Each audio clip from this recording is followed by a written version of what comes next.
오늘의 말씀은 마가복음 14장 3절에서 9절입니다. 마가복음 14장 3절에서 9절까지 제가 봉독에 올리겠습니다. 예수께서 베다니 나병 자 시몬의 집에서 식사하실 때 한 여자가 매우 값진 향유 곧 순전한 나드 한 옥합을 가지고 와서 그 옥합을 깨뜨려 예수의 머리에 부으니 어떤 사람들이 화를 내어 서로 말하되 어찌하여 이 향유를 허비하는가. 이 향유를 300데나리온 이상에 팔아 가난한 자들에게 줄 수 있었겠도다 하며 그 여자를 책망하는지라. 예수께서 이르시되 가만두라. 너희가 어찌하여 그를 괴롭게 하느냐. 그가 내게 좋은 일을 하였느니라. 가난한 자들은 항상 너희와 함께 있으니 아무 때라도 원하는 대로 도울 수 있거니와 나는 너희와 항상 함께 있지 아니하리라. 그는 있는 힘을 다하여 내 몸에 향유를 부어 내 장례를 미리 준비하였느니라. 내가 진실로 너희에게 이르노니 온 천하에 어디서든지 복음이 전파되는 곳에는 이 여자가 행한 일도 말하여 그를 기억하리라 하시니라. 아멘. 오늘 말씀의 9절에 보면은 내가 진실로 너희에게 이르노니 온 천하에 어디서든지 복음이 전파되는 곳에는 이 여자가 행한 일도 말하여 그를 기억하리라 하시니라. 2000년이 지난 지금도 이 향유 사건 그리고 향유의 냄새는 기억되어지고 또한 설교자에 의해서 선포되어지고 있습니다. 향유 사건은 사복음서에 다 기록이 되어 있습니다. 하지만은 마태, 마가, 요한복음에 나오는 향유 사건은 동일한 사건으로 보고 있습니다. 시기와 장소와 거기에 인물을 봤을 때 동일한 사건으로 볼 수 있고, 누가복음에는 시기와 장소와 인물로 봤을 때 오늘 본문의 말씀과는 다른 향유의 사건입니다. 누가복음에는 죄진 여자가 바리새인 시몬의 집에 와서 예수님 발에 향유를 부은 사건입니다. 오늘 말씀은 여기 한 여자가 해서 마태복음과 마가복음에는 한 여자라고만 되어 있고 구체적으로 누구란 것이 얘기되고 있지 않지만 요한복음에는 요한복음 12장 보면은 마리아는 지극히 비싼 향유고 순전한 나드 한 근을 가져다가 예수의 발에 붓고 자기의 머리털로 닦으니 향유 냄새가 집에 가득하다라고 그랬습니다. 여기에 마리아라고 한 걸로 봐서는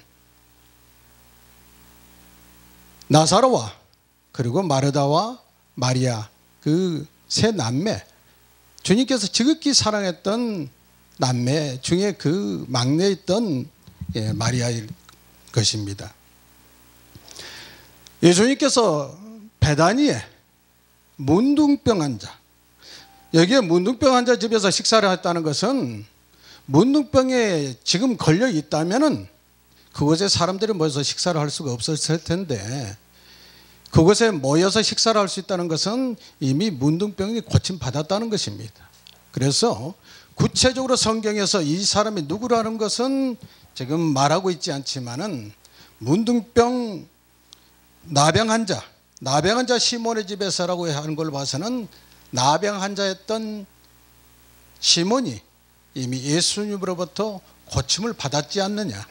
그래서 그곳에서 이제 식사를 하실 때 한 여자 즉 마리아가 예수의 머리에 순전한 나드 한 근을 가져다가 부었습니다. 그런데 말씀에 보면은 마태, 마가복음에는 머리에라고 그랬고 요한복음에서는 발에라고 그랬습니다.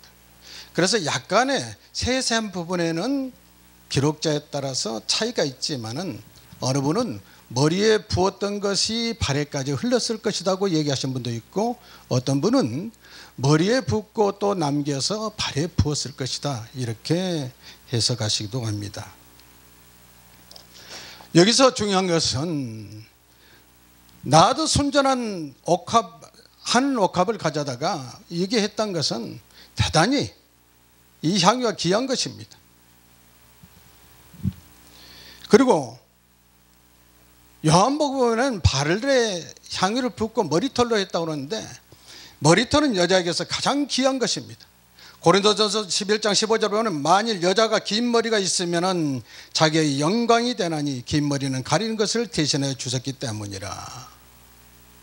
긴 머리는 여자에게는 거의 왕관과 같은 것입니다. 그래서 유대인의 관습에는 절대로 여자는 여러 사람들 앞에서 공개석상에서는 머리를 풀지 않습니다. 민수기서 5장 18절에 보면은 간음한 여자가 체벌을 받는, 벌을 받는 장면에서 머리를 풉니다. 즉 간음한 여자를 수모를 주기 위해서 머리를 풀기 때문에 여자가 대중 앞에서 공개석상에서 머리를 절대 풀지 않는데도 불구하고 오늘 한 여자, 즉 마리아는 예수님의 발에 향유를 붓고 그 머리털로 그를 닦고 있습니다. 이것을 봤을 때 마리아의 이것은 그야말로 사랑과 헌신을 넘은 구속사적인 일이 아닌가 할 정도로 대단히 중요한 사건으로 기록되어지고 이것이 그래서 2000년이 지난 지금도 복음과 함께 선포되어지고 있다는 것입니다. 유대인의 관습에서는 기름을 머리에 붓는 것은 집을 방문한 손님에게 그리고 왕의 즉위식 때 또한 제사장이 구별을 성별할 때 또한 선지자를 세울 때 그리고 장례 때 시신에 기름을 붓는 것입니다. 그래서 예수님께서는 나의 장례를 준비했다고 이 말씀을 하고 있는 것입니다. 여기에 어떤 사람들이 한 여자에 대비해서 대칭돼서 어떤 사람들이 나옵니다.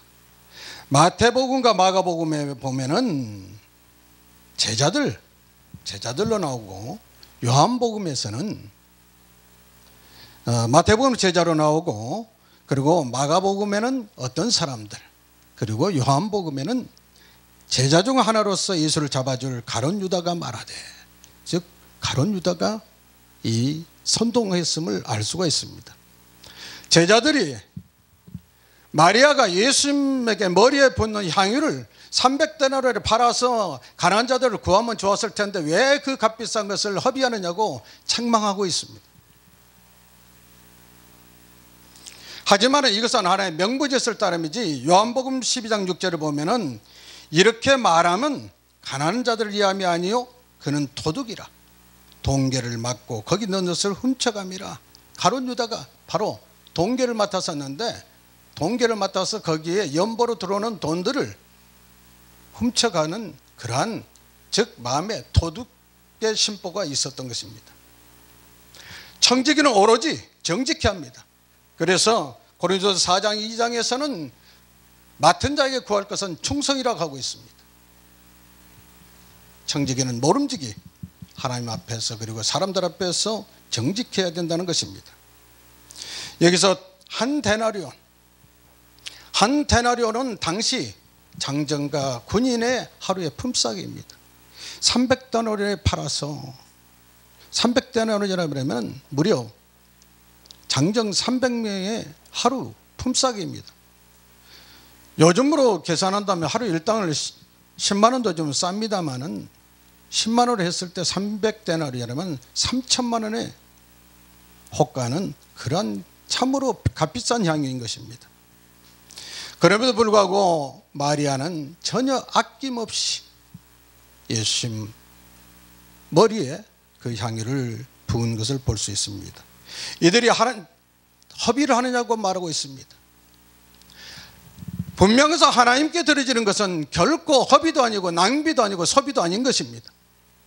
그것이 예물이든 시간이든 선교든 예배든 구제든 예수님의 이름으로 행해지는 모든 일들은 하나님께 드려질 때 결코 허비도 아니고 낭비가 아니라는 것입니다. 농부가 씨앗을 뿌릴 때 그 씨앗을 통해서 더 많은 수확이 얻어질 것을 기대하고 또한 믿고 씨앗을 뿌린 것입니다. 결코 그 씨앗을 뿌릴 때 그것을 허비했다 낭비했다고 하지 않습니다. 우리는 하나님께 드려지는 것들이 더 많은 것으로 풍성하게 좋은 것으로 넘치도록 하나님께서 돌려주실 것을 믿으시기 바랍니다. 그리고 하나님께 드려지는 것은 영원한 생명책에 기록되어집니다. 사람들은 흔히 은혜는 돌에 새기고 원수는 강물에 띄어보내라고 그러는데, 반대로 원수는 돌에 새기고 은혜는 강물에 띄어보내는 것이 우리 인생입니다. 하지만은 하나님은 자녀의 좋은 것만을 기억하십니다. 우리는 히브리서 11장을 믿음장이라고 그럽니다. 히브리서 11장을 보면은 믿음의 선진들의 믿음의 행위만을 기록되어 있지 결코 허물이나 죄가 되어 있지 않습니다. 이것은 왜냐하면 예수님의 피로 이미 허물과 죄를 다 씻어버렸기 때문에 그것에 기록되지 않았다는 것입니다. 하나님께서는 우리가 하나님께 행한 모든 예배와 구제와 또한 헌신과 그 모든 것을 다 기억하시지만 우리의 허물은 기억하시지 않는다는 것입니다. 하나님 앞에 우리는 좋은 것으로 온전히 들을 수 있는 저와 여러분이 되시기를 주의 이름으로 축원합니다. 그런 믿음은 말에 있지 않습니다. 마리아가 향유를 드릴 때 제자들이, 어떤 사람들이 책망을 합니다. 왜 값비싼 향유를 팔아서 가난한 자들을 구제하지 않냐고 허비를 하냐고 책망할 때, 억울해서라도, 보통 사람 같으면 억울해서라도 변명도 하고 항변도 할 법도 한데 마리아는 아무 말도 하지 않았습니다. 믿음의 행위는 말이 있지 않고 능력이 있다고 그랬습니다. 능력이라는 것이 구체적으로 손만 얹으면 병이 떠나가고 예수 이름으로 선포만 하면 귀신을 떠나가는 것이 그것만이 능력이 아니라 믿음대로 행하는 것 자체가 능력인 것입니다. 그래서 믿음은, 행함이 따르지 않는 믿음은 죽은 믿음입니다. 우리는 입만 무성하고 열매 없던 무화과나무를 잘 알고 있습니다. 요한복음 3장 16절에 하나님이 세상을 이처럼 사랑하사, 이것은 하나님의 마음입니다. 그런데 하나님께서 세상을 이처럼 사랑하시기만 했지 구체적으로 어떤 뒤에 행함의 결과가 없다면 우리가 어떻게 하나님이 우리를 사랑하신 것을 알 수가 있었겠습니까? 그런데 하나님께서는 독생자를 주셨으니, 이것은 세상을 사랑하는 것은 하나님의 마음이요 독생자를 주신 것은 하나님의 구체적인 행동이라는 것입니다. 그래서 믿음은 구체적인 행동으로, 열매로 나타나야 된다는 사실입니다. 그래서 로마서 5장 8절에 보면은 우리가 아직 죄인 됐을 때 그리스도께서 죽으심으로 우리에 대한, 하나님께서 우리에 대한 자기의 사랑을 확증하셨다.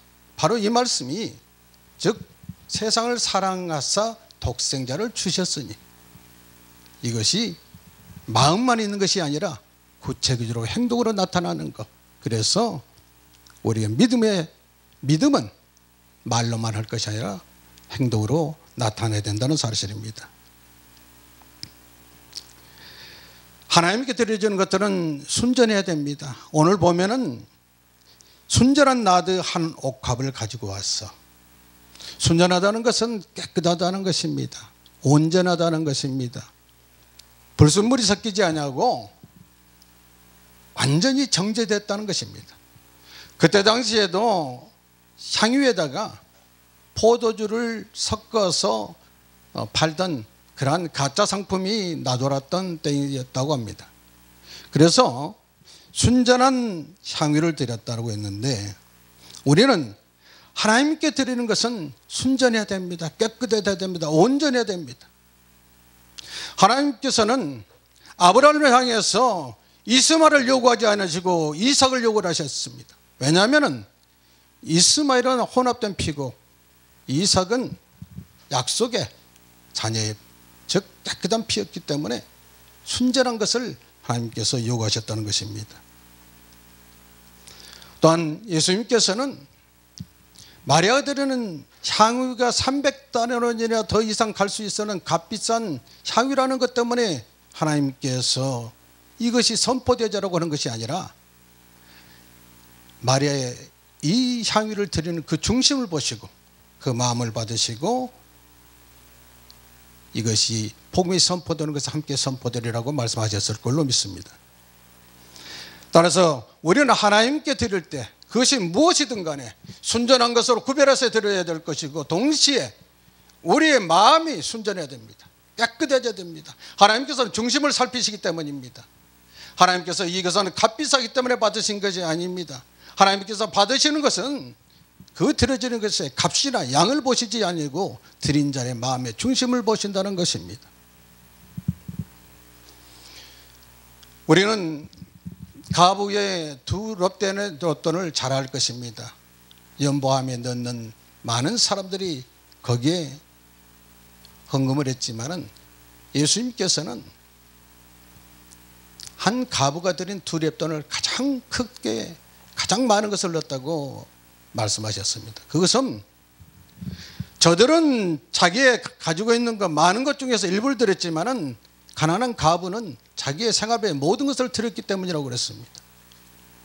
자신의 모든 것을 다 드릴 수 있는 그 마음을 하나님께서는 기쁘게 받으셨다는 사실입니다.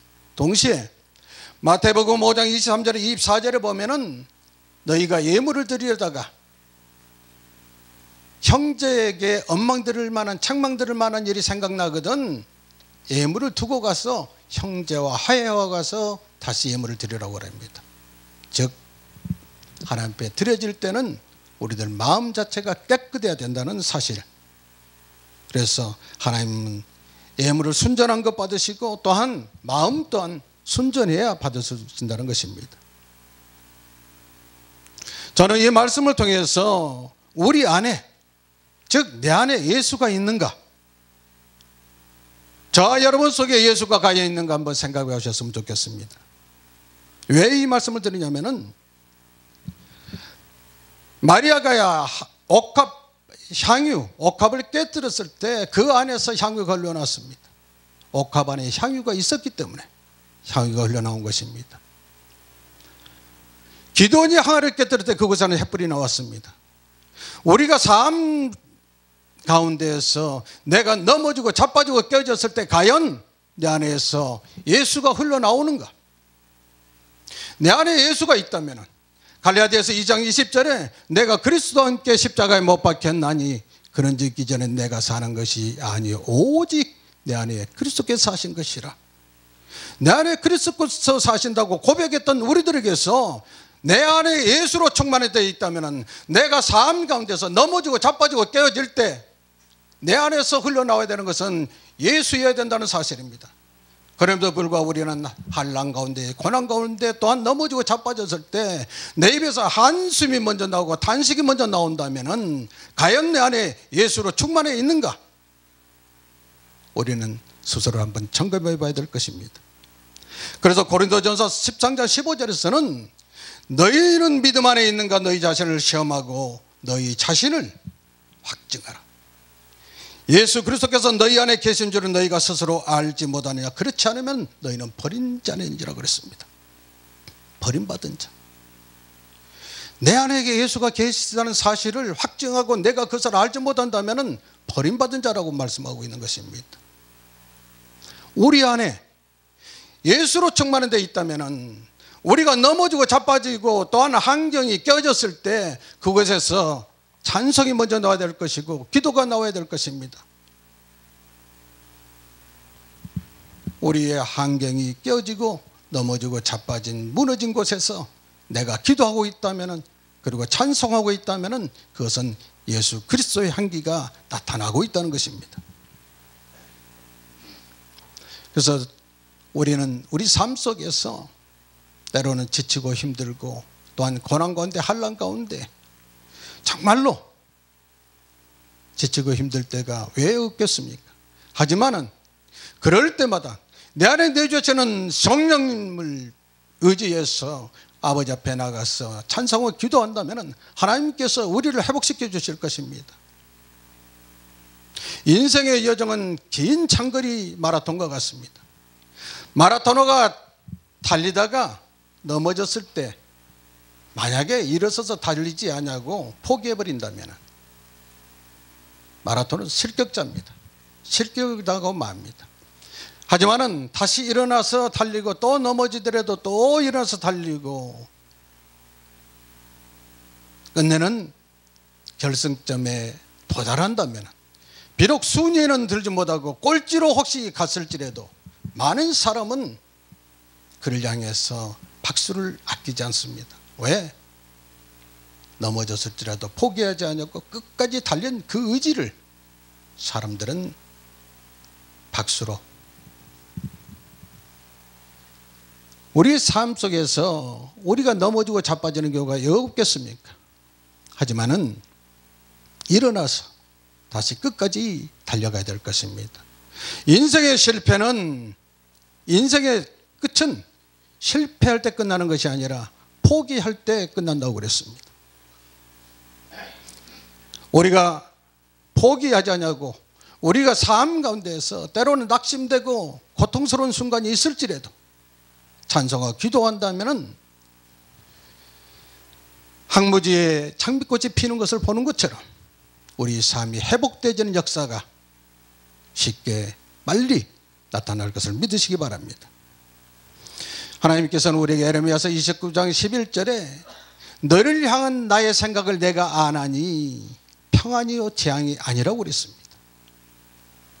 너희에게 미래와 희망을 주는 것이라고 그랬습니다. 우리를 향한 하나님의 생각, 결코 재앙이 아니라 평안이라는 것입니다. 말씀 믿으시고 때로 지치고 힘들지라도 포기하지 마시고 찬송하고 기도한다면 그것이 바로 그리스도의 향기인 것입니다. 온 집안의 향기가 가득하다고 그랬습니다. 향유를, 옥합을 깨뜨리니 향유가 온 집안에 가득하다고 했는데 우리 안에 예수 그리스도가 있다면 내가 속한 곳, 내가 가는 곳, 그곳이 바로 그리스도의 향기가 나타나야 될 것입니다. 향유의 냄새가 풍겨나듯이 나를 통해서 그리스도 향기가 나타나고 나를 통해서 그러므로 말미암아 하나님이 이름이 높임받고 예수 그리스도 이름이 존귀받는 하나님의 사람들 다 되시기를 예수님의 이름으로 축원합니다.